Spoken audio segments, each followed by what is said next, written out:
Hey everyone, this is Pete, and welcome back to Atari ST A to Z, a series of short playthroughs of Atari ST games, some which I grew up with and some which are new to me. Today we're looking at Rogue, which is a game that surely needs no introduction at this point given the proliferation of roguelikes as part of the indie sphere over the course of the last decade or so. But not a lot of people know the actual story of how Rogue itself came to be. A lot of people are familiar with the game and the concepts behind it, but not necessarily how it came to be in the first place. So let's take a quick look at that. So Rogue was originally developed by a pair called Michael Toy and Glenn Wichman, who were intrigued by early text-based games such as 1971's Star Trek and 1976's Colossal Cave Adventure.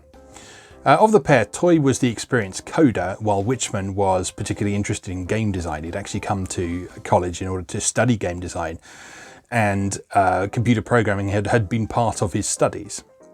The pair decided to work together to create a Dungeons & Dragons inspired game that addressed their frustrations with the rather static format of adventure games up until that point. They really liked Colossal Cave Adventure, but they found the game to be a bit static. It's the same every time. You can solve it in exactly the same way once you know what to do about it.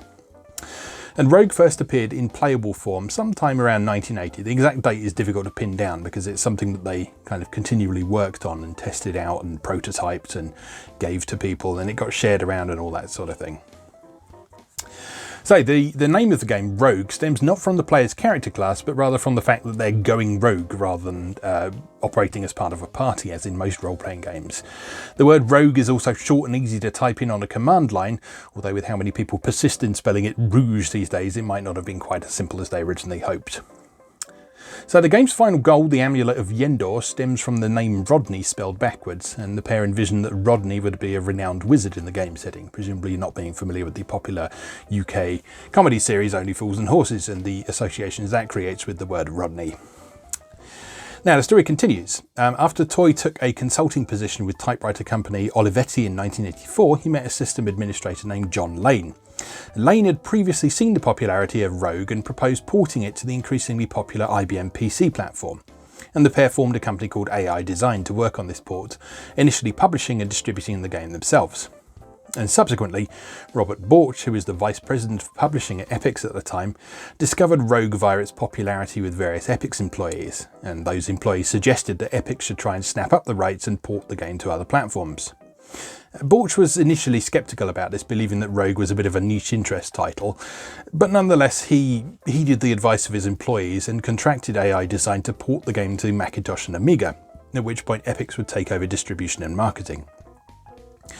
Toy approached Wichman, who had not been involved with the Rogue project for several years, to help with the graphics for the new Macintosh version. Wichman was a bit wary of jumping back in due to the fact that the IBM PC release had only listed him as a contributor rather than one of the original designers. But he subsequently got over that and joined the company to help with the ports. Wichman actually led the development of the Atari ST version we're going to look at today, and enlisted the help of Epyx's in-house artist Michael Kosaka to create the distinctive art for that ST version's graphical interface. Now, believe it or not, Rogue was actually a commercial flop back in the day, with none of its original creators seeing much in the way of profits from the game's various releases over the years. But in more recent years, with the growth of games with roguelike elements and the popularity of the roguelike and roguelite genres, their contributions to the industry are a bit more widely recognised. Back in the mid-80s, however, it suffered for not being perceived as quite as graphically exciting as some of the other games around at the moment. But these days we know better, of course. So, let's go play Rogue for Atari ST. Okay, here we are with Rogue from Epyx, game designed by AI Design, copyright 1986. So, like I say, this is the Atari ST version, which was developed by one of the original creators of Rogue, who had come back to the company after several years' absence, and after some slight disagreements with the original creator. But yeah, this is quite well regarded as a very good version of Rogue. It's got a graphical interface that uses the Atari ST's GEM setup, the graphics environment manager that is part of the operating system. And yeah, it's generally very fondly regarded. So let's have a look. Rogue's name, Pete. Take a moment to load. And here we are. So if you're familiar with Rogue, other versions of Rogue, you'll probably notice that, yeah, this is a lot more graphical than most versions of Rogue out there. We've got these menus up at the top here that allow you to sort of have a look at things like the credits. Here we are, starring Pete. Director Glenn R. Witchman. Writers Michael Toy, Ten Arnold, John Lane, Glenn R. Witchman. These are all people that came up in the introduction, so they should sound familiar. All right. Let's have a go. So, you can control this through the mouse if you want to. You can just click somewhere that you want to go, and you'll see that you'll just move directly to that location. But as with most versions of Rogue, it's probably a little bit more practical to just use the cursor keys. So you now have a black potion. So you see that you've got the inventory on screen at all times over here. So we can click on the black potion. We can name it. You can quaff it, wield it, throw it, drop it. Let's quaff it and see what happens. Hey, this tastes great. It makes you feel warm all over. So at that point you can leave a note on it if you want to. Warm all over. So if we find another black potion, we'll be able to remember that. So you'll see the default perspective in this is very zoomed in. If you want, what you can do is you can press this button up here to see a more traditional whole level on one screen setup. I actually find it a little bit more fun and more atmospheric to have this zoomed in view though, because it provides a stronger sense of sort of exploration and moving from place to place that I'm rather fond of. And while there's no mini-map as such, largely because there's not really room for it, at any point just seeing the whole level map is just a simple matter of pressing that. And you can play from that view as well if you want to. Right, let's kill this bat. You missed the bat. You clobbered the bat. You have defeated the bat. Excellent. You now have a scroll titled Hecko Mick. Let's use it, because why not live dangerously? Read. As you read the scroll, it vanishes. You now have the power of identification. Okay, so that automatically marks that as a scroll of identify. So if we find another one of those, we can identify stuff, which is nice.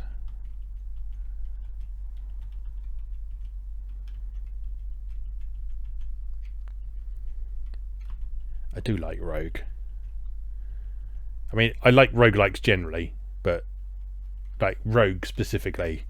There's just something really nice about its simplicity that I really enjoy.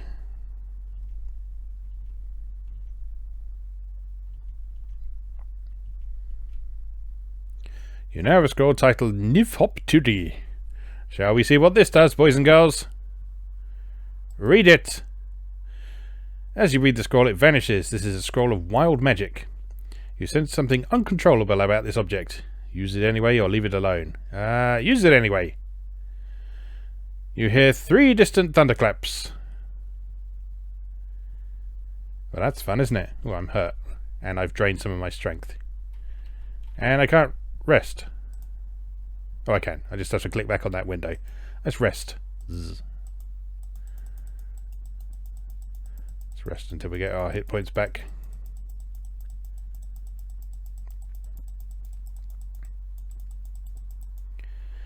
I like the implementation of those stat bars down at the bottom, because although some people might prefer a numerical display, it does give you a nice graphical representation of how you increase in power as you go up in rank.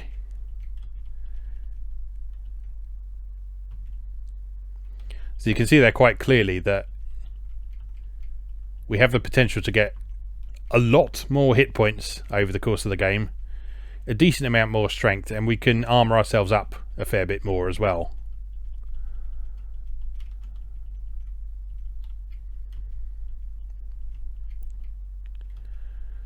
So hopefully we'll find some nice equipment. Alright, that's the exit. Is there anything else on this level worth looking at? There's a whole load of... oh, there's a door all the way back here that we haven't seen. Can we just click here?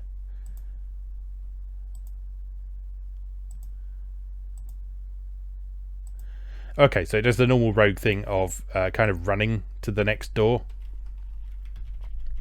or the next junction rather than Instead of auto moving all the way there. Oh. There's an enemy. Is it another emu? Yes, it is. To clobber the emu. You swing and hit the emu. You've defeated the emu.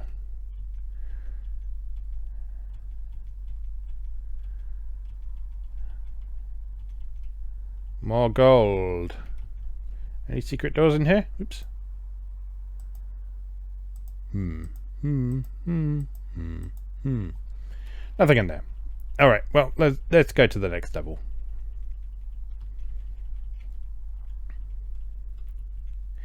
The only thing that this is kind of missing is some sound effects or some music. That might have been nice. There's literally no sound effects whatsoever in this, I don't think. Not even like the sort of simple swish and crack you get in games like Questron. But it's okay. You can make your own fun. Alright, here we have the sort of dark rooms as implemented in Rogue. You can see the squares around yourself. You now have a scroll of identify. It's an ice monster. You've achieved the rank of Guild Novice. If you've not played Rogue before, that's basically a level up. So rather than a numerical level, you have a rank.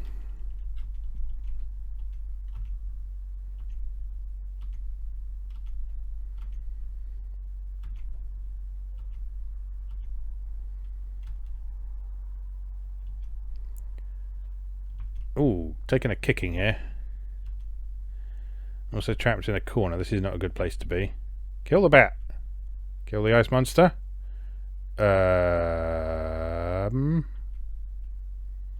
Ooh, that was close. What is this? A scroll titled Sibmos. I'm going to rest a bit first. You can hold down the mouse button on the rest button as well, which is nice. Oh, hello. I have died! By not noticing a hobgoblin was beating the crap out of me while I was trying to get to sleep. Slip, slip, sleep. Alright, let's try again. Let's try again. New game.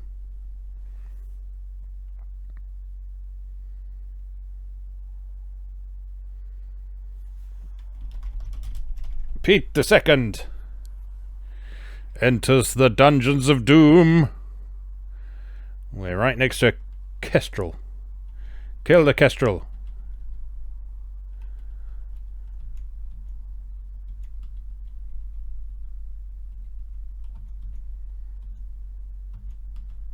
Ooh, hello. A two-handed sword. That's got to be better than my mace, right? Let's have a look. +1/+1 mace. Or a two-handed sword. Oh, it's not identified. That makes sense. Okay, wield. Oh, your sprite changes. That's awesome.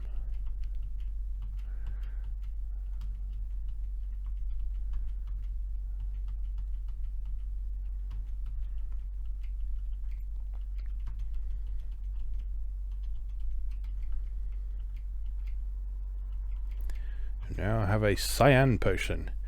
Dare we drink it? We dare quaff it. You begin to feel better. Potion of healing. Okay, that's cool. I like that it automatically records the really useful ones, like the healing potions and the identify scroll, so you don't have to figure out whether or not. I'm going to die again. I've died! Brilliant. Good job, Pete, too. Sigh. Yeah, I like that it actually bothers to automatically record those things for you, because a lot of other implementations of Rogue expects you to just sort of figure out what things are doing from a very vague message that it gives you.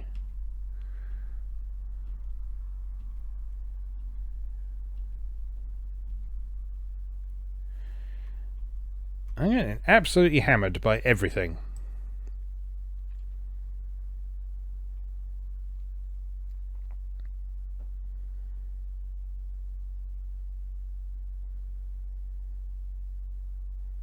It's not right, I tell you. It's not right. Oh.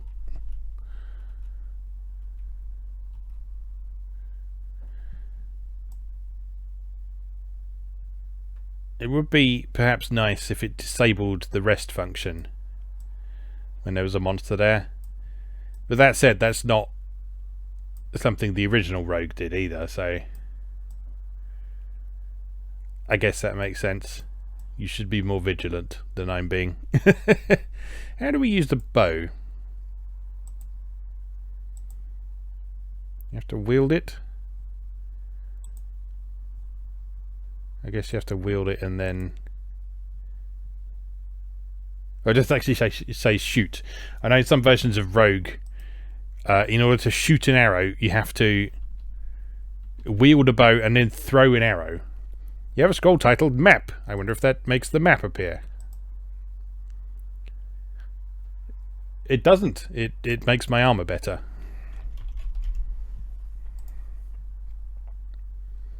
Okay, well, I'm not going to complain about that.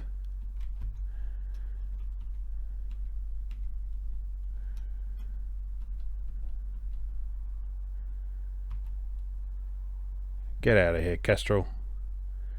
Let's shoot one of these arrows.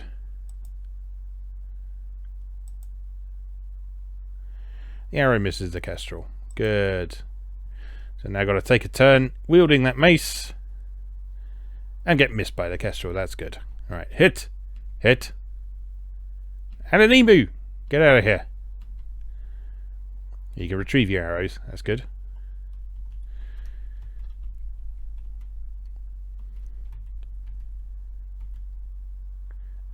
I say all this like I'm surprised. I mean, I've played Rogue before. Of course you can retrieve your arrows. That's how it works.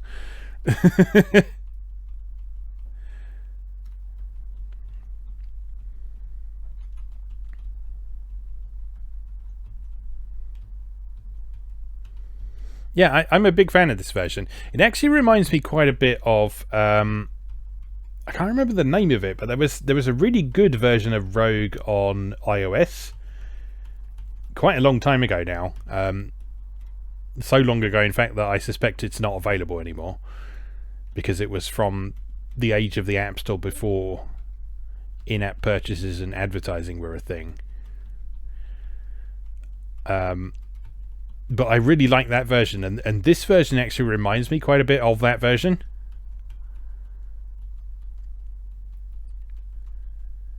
I suppose technically it should be the other way around, but I played the iOS one first. But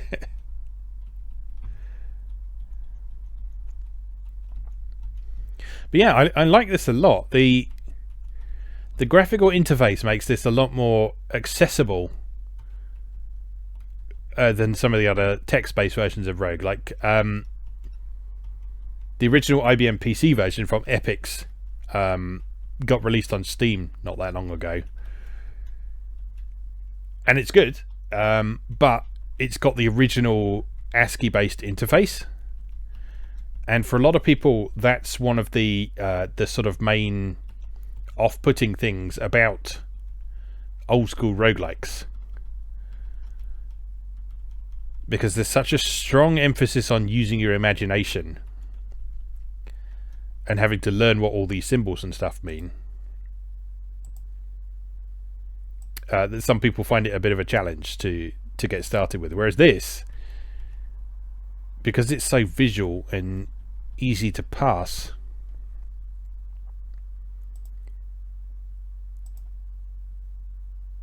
it's a good way to get started.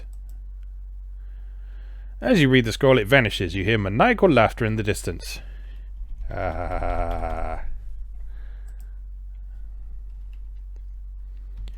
I don't know what they did.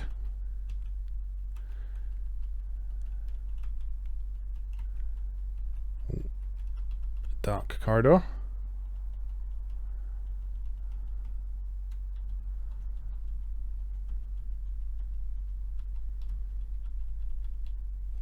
Get out of the way, mouse pointer. It's the trouble with the ST's low resolution mode is the mouse pointer is so massive it can get in the way.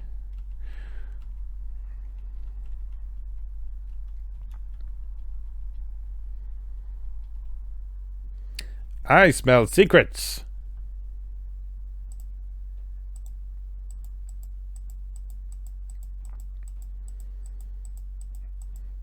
Or not. Guess that's just a dead end then.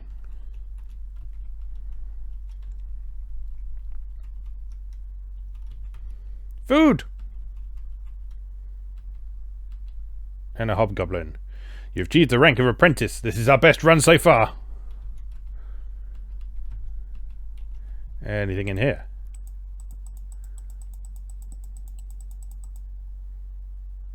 Indeed.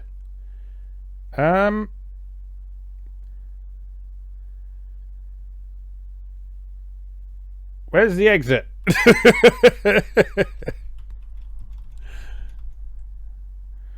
You are starting to get hungry. Actually, we're probably alright, because you don't really have to eat until you're sort of starving, I don't think. Oh, we can go around this corner. Sorry. Let's eat. Let's eat. We've got food. Yum, that tasted good.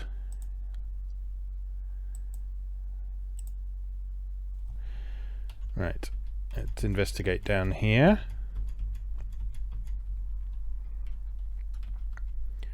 Very long and winding passageway. With a hobgoblin who appears to be asleep. Kill him! Yes. It's always satisfying to kill sleeping monsters in this. Oh, he did clobber me, didn't he? Let's have a quick rest before we go downstairs.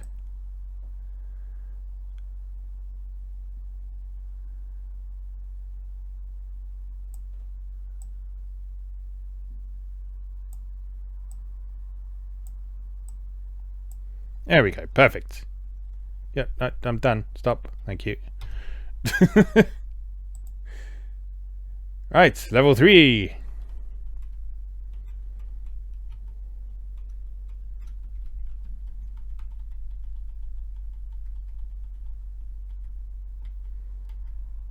Oh, dark room. A scroll titled Gem. Summon me some gem, if you please. You now have the power of identification. Okay, fair enough. So yeah, you'll see, if you're not familiar with the original Rogue, all of the potion and scroll functions are randomized each time you play. So you can't learn them. You just have to take those risks each time you play. Can you hit me from there? No, good.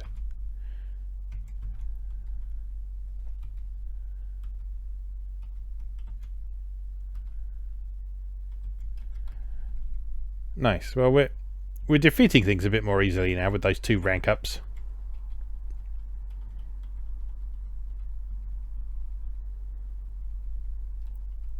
Could do with some better armor though.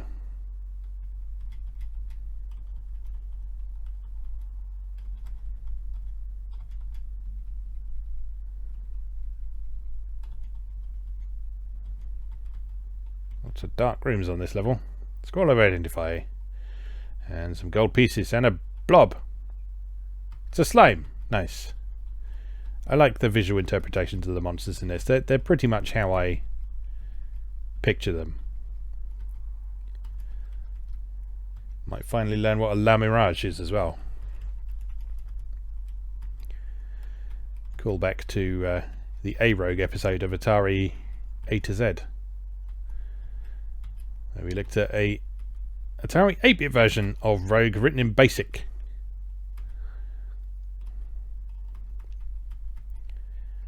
Gold pieces are useless, by the way.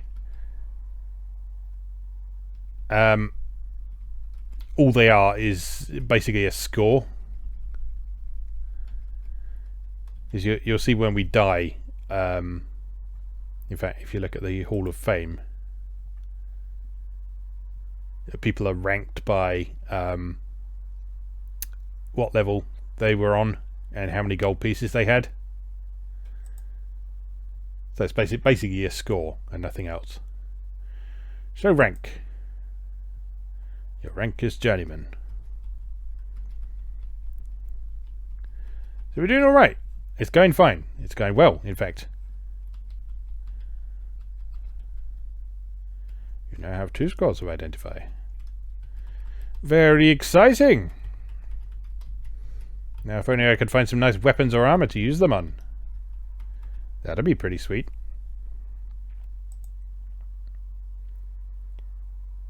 We didn't have a look this way. Oh, it's just gonna... Okay, fair enough. Time to continue downwards.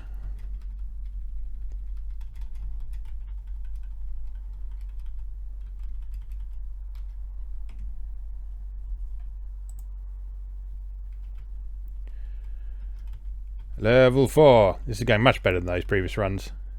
Ooh, is that a weapon? It's a spear. Let's kill this kestrel and then figure out what the spear is. So, score of identify. Read. Identify.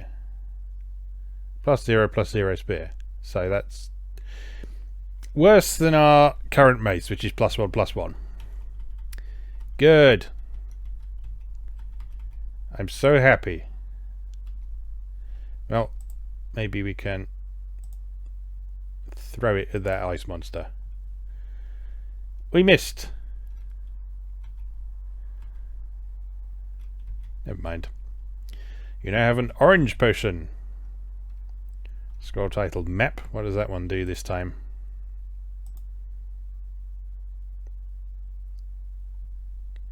Oh, whoops. Oh, that's the armor scroll. Let's identify that potion then. A potion of discernment. Well, there's the way down already. That's good to know.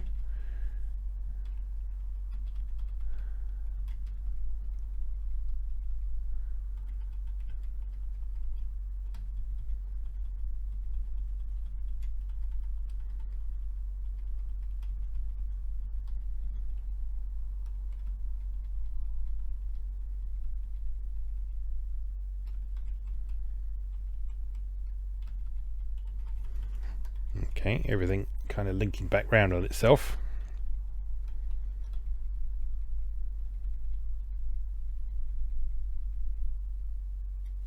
Anything here?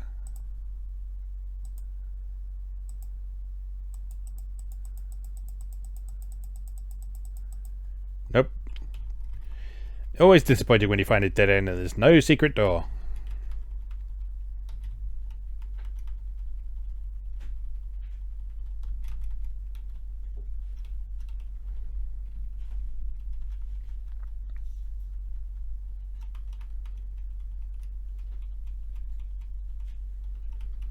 Down we go then, I guess. Death to the orc. We did some damage. Let's have a quick rest.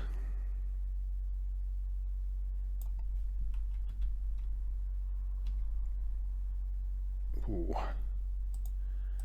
Let's rest a little bit more carefully.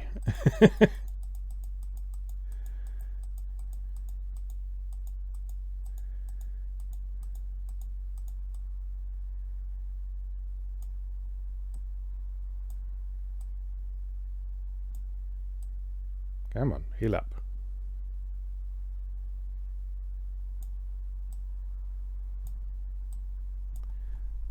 We're starting to get hungry. Of course we are. Let's eat then.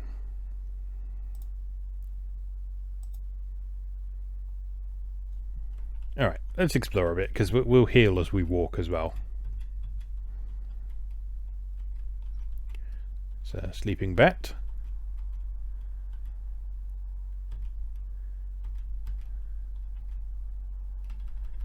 I was unable to hit a sleeping bat.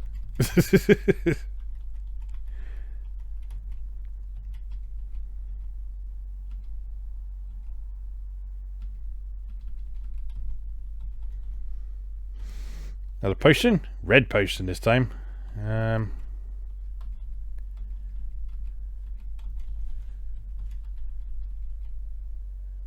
Slimes and orcs. Or the slime divides. Uh-oh.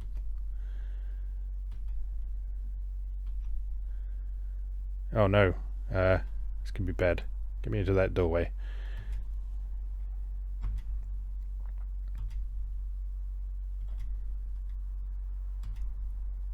Oh god. This might be really bad.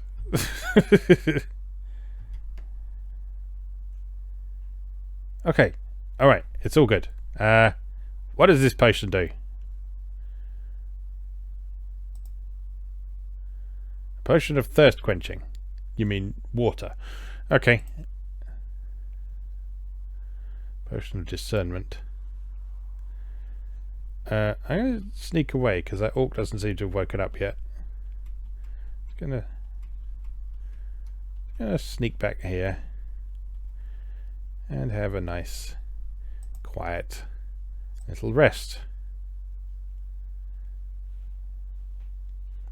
I really did think we were going to die then.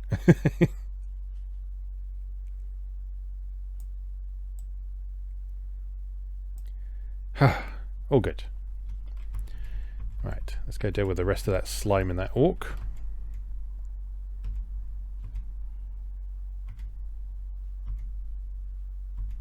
There we go. Perfect. You now have a vermilion potion. Can we still identify that? No. We'll leave that for now then, just in case. Oh, hobgoblin.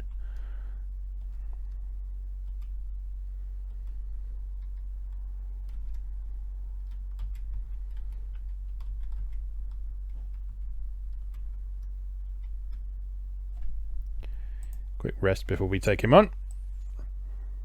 Oh, no. Catch me sleeping. Oh, very low on hit points. Very, very low on hit points.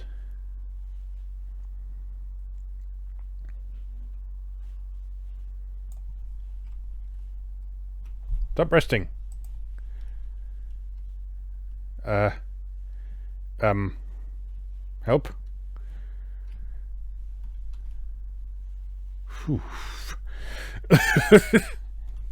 The rest button seems to get stuck down sometimes. Like you'll stop holding the mouse button on it, or yeah, like that. You stop holding the mouse button or stop clicking on it, and it will just think you're still clicking on it. I'm not quite sure what's going on there, but well, it hasn't killed us yet. But it might. Oh god, right.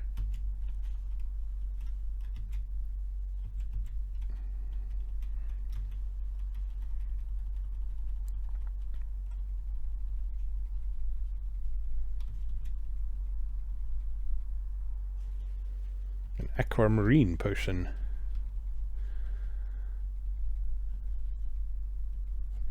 Alright, chug these, see what happens.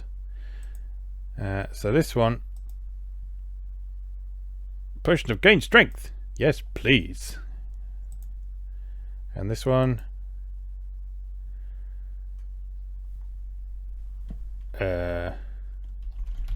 light.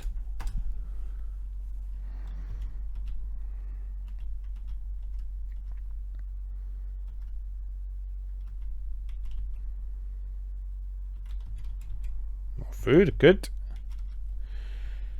What about this scroll then? Your hands begin to glow red. Scroll of glowy hands.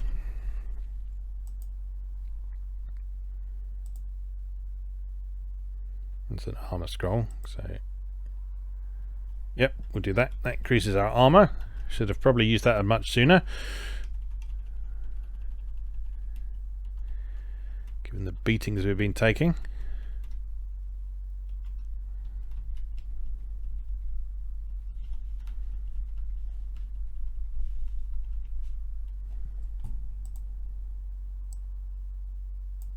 I found a secret door! Hooray! It leads into a completely empty room. Ow! How dare you cast magic at me? Well, nothing this way. That was a waste of time. Did I find the stairs already? I did.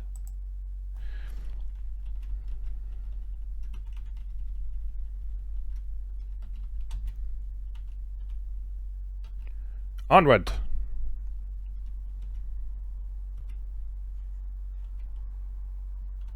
Oh my god, he stole like half my money.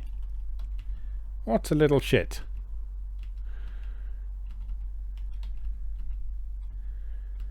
Like I say, not that you need money for anything, but given that your money is basically your score in this game, having half of it nicked in one go is a bit harsh. And you don't get it back when you kill him either.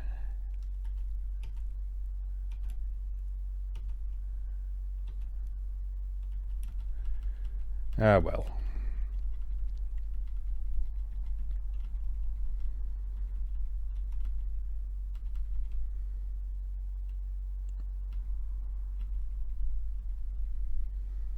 I don't fear you, ice monsters. I'm a journeyman.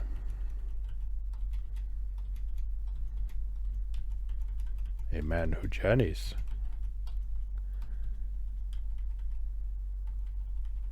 Snake!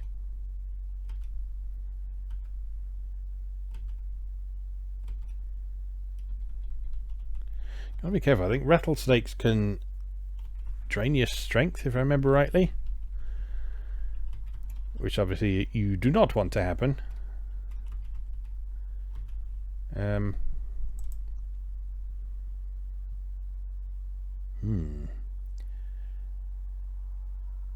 we're not being through one of the doors this way.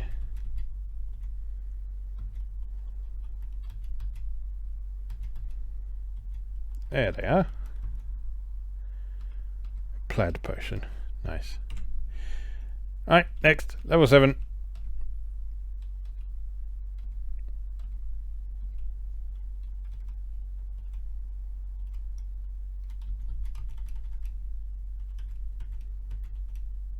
Nearly back up to the amount of money we had before. It's a single square corridor. And of course there's a secret door in there. Stop searching.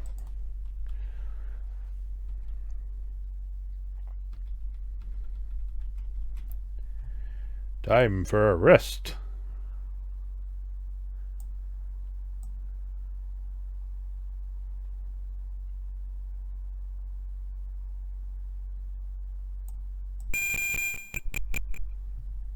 Excuse me. I tell a lie. Guess there are sound effects in this game. Eat.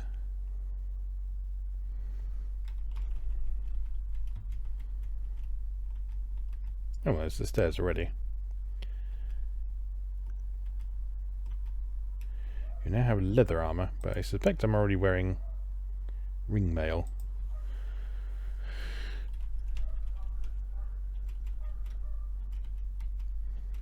Need one of those identify scrolls.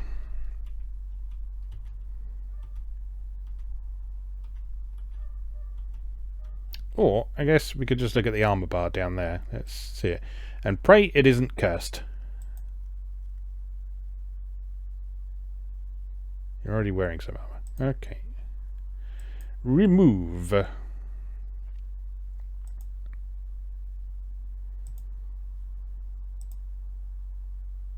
Oh yeah, that's nowhere near as good.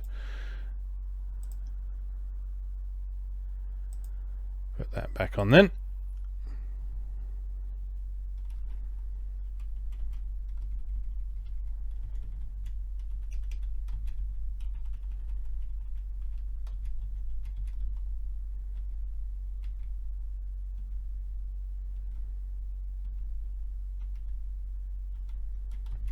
Oh, I got a rank up there. What am I now? Show rank. You're a fighter now.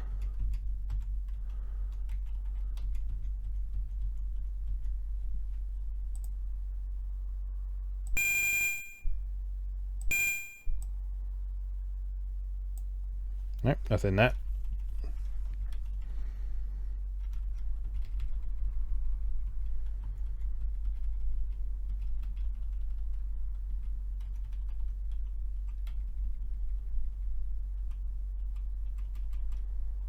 don't know what it is about this game, but there's something about it that is just such a...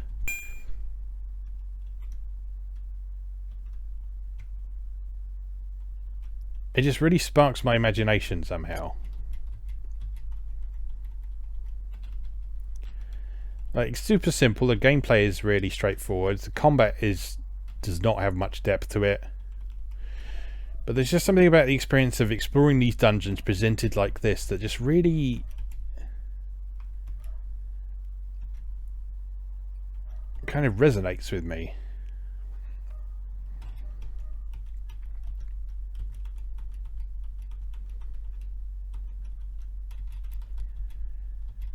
And yeah, this specific version here is definitely giving me a very strong vibe of that iOS version I used to absolutely love.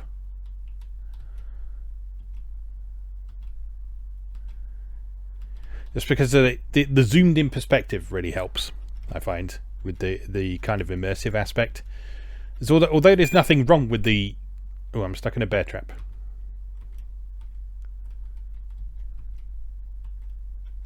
Okay, let's go another way. Oh, I'm gonna die. Or am I? Let's rest in here, in the room with the bear trap.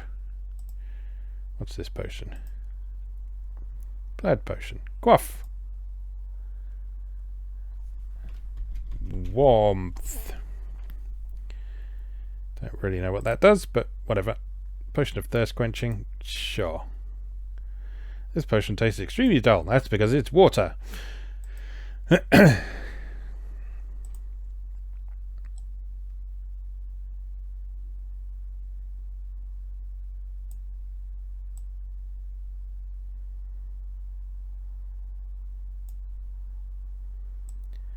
Keep resting. Yeah, like I was saying, the zoomed in perspective I find really helps with the immersion side of things for me personally. I know there is a lot of value to the zoomed out perspective of being able to see the whole level on screen in one go. But for me, there's just something really cool about sort of focusing on that close-up presentation and sort of really feeling like you're discovering new things.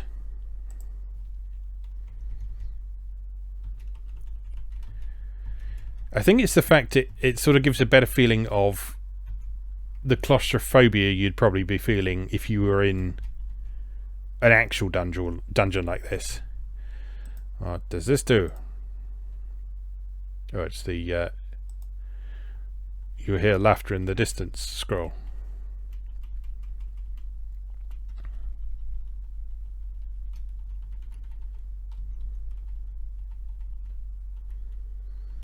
Down we go. Level 9. Doing well.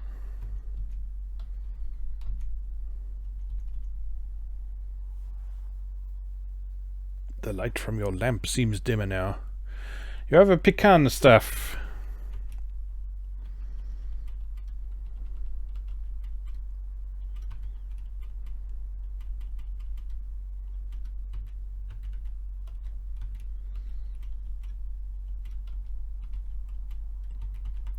It's just the whole level gone dark. Search, please. Nope. Okay.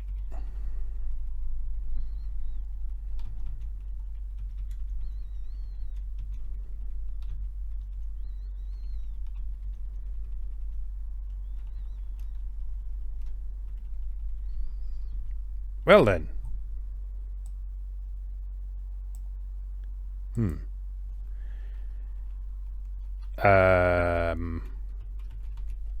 This is the thing. No secret doors. There's a secret door. With a zombie in it. Kill him.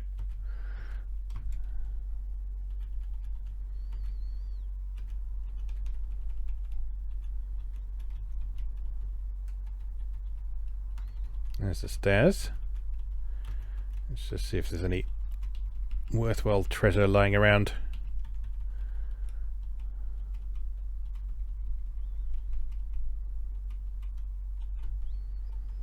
gold. 104 gold pieces. Oh, he's stolen over half of it now. Jesus. What a little shit. What does this do? You're now wearing a moonstone ring. Don't know what that does, but well, it doesn't seem to be killing us, so that's always a good sign in this game. If something doesn't slowly or immediately kill you, then it's probably worth using.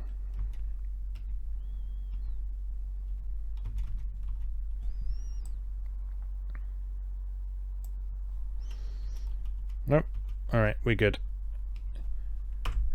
Level 10.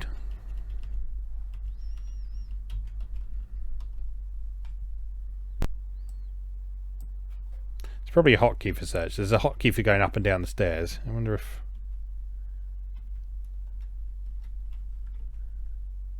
Oh, enter is a shortcut for going back and forth between the two map modes. That's useful.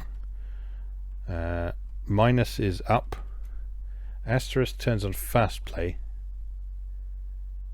Oh, that just automatically runs basically. 0 is rest, and dot is search. Okay, so you can do all that from the keyboard, so you don't need to use the mouse-driven interface at all. That's good to know. You now have a violet potion.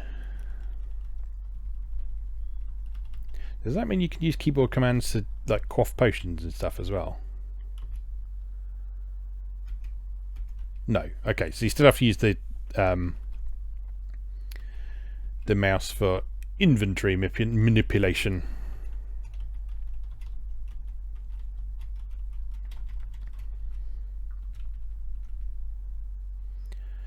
You're starting to feel weak. Good. Eat some food. I was hungry. Apparently I wasn't paying attention. Good.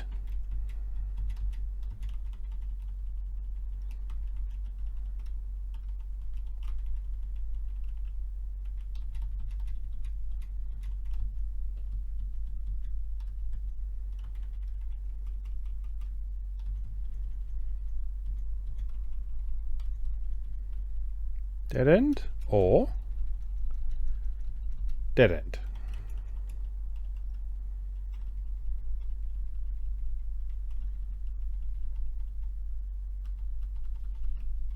There's the stand. Ow! A dart just hit you in the shoulder.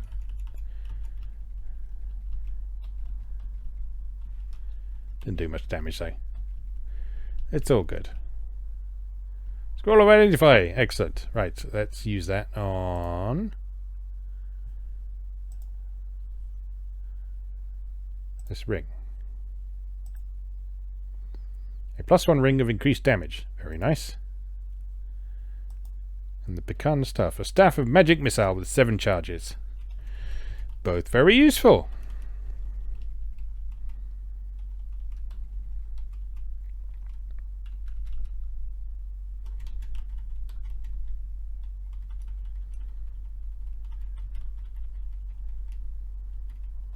Does that hit you every time you step on it? Yes. Good. I don't believe you can disarm traps in this. Could be wrong, but I don't see any obvious way to do that.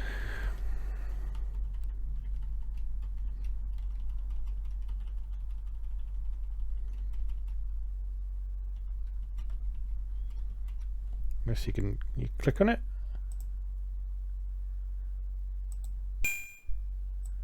No, that just moves onto it. Oh well, never mind.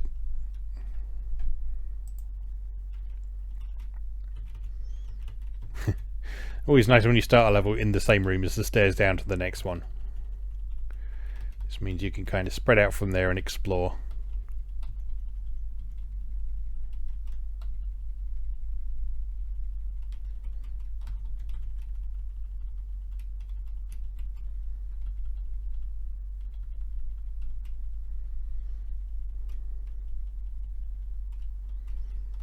Yeah, this is a complex little level, isn't it?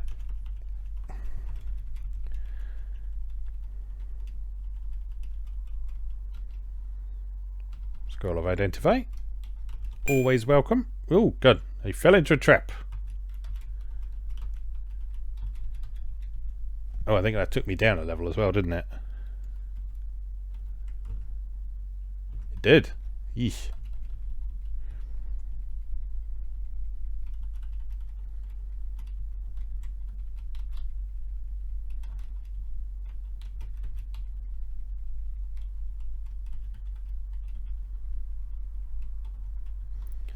Good and proper scary down here.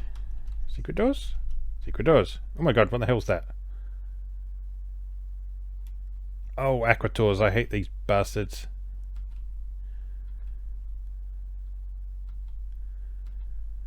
Because they fuck up your armor.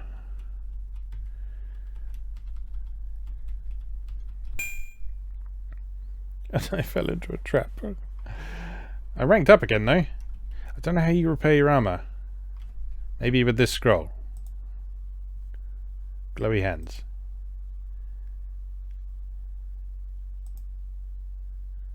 -2 ring mail. Oh, that sucks so much.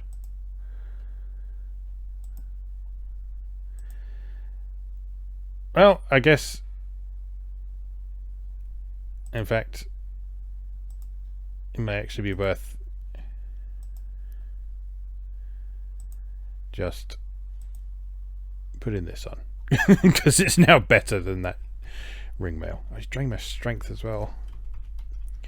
It's all going wrong.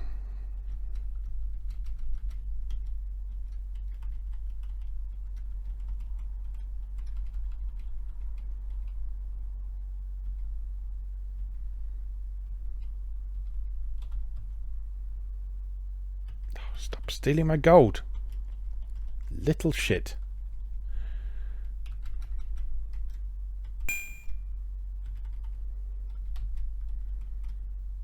Oh no, an aquator.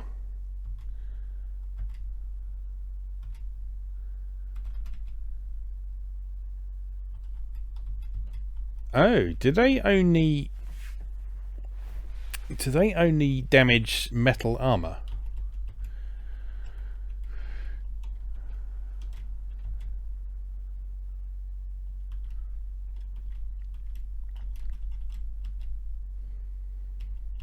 If so, they might be slightly less scary than I thought.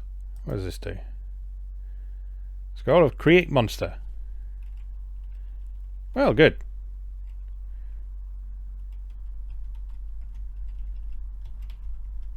She nicked my bow. All of these monsters are stealing my stuff. It's not fair. When I'm hungry. Eat.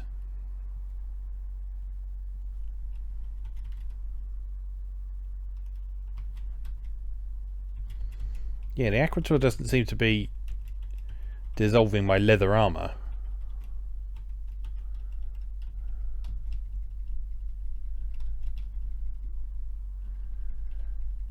So I guess what you actually want to do when you come across an aquator is either take off your armor or switch to something that they can't damage.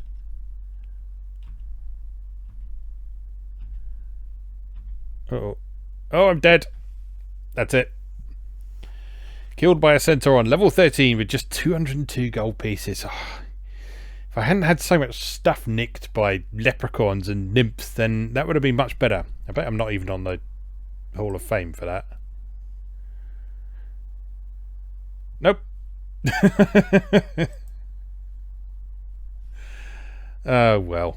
Anyway, that's Rogue for Atari ST. That's a really good version of Rogue. Well, worth checking out. So I will certainly be spending some more time in that as well, because that's, like I say, there's a lot about that version of Rogue that I really like, that reminds me of some other versions of Rogue I've played in the past that I really enjoyed. So yeah, I'll definitely be returning to that. I might actually try and pick up a real copy of that for the ST if it's not hideously expensive, although it's a bit of a roll of the dice on ST software these days, as to whether it's 1, available, 2, working, 3, got all the bits, and 4, not astronomically expensive. But yeah, that would be a nice one to actually have in the collection, I think. Right, anyway, that's that. As always, thank you very much for watching, and I'll see you again next time.